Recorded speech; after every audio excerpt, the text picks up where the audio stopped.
Počkej, já ti jdu na místo. Je to nějak moc, takže... Promiň, já jsem tě přesně neviděl. Pohodě. Dobrý.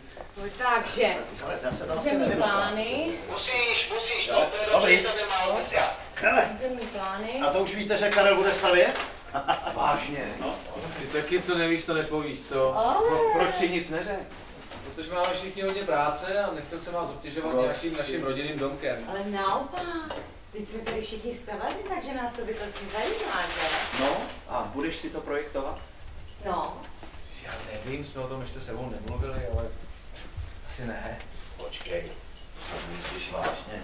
Jak ne? No, netroufám si na to. No. Prosím tě, netroufám si, ale dům není obchvat, to zvládneš, Karle. Právě proto, že to není obchvat. My pořád děláme nějaký specializované věci, já už ani nevím, jak se takový dům dělá.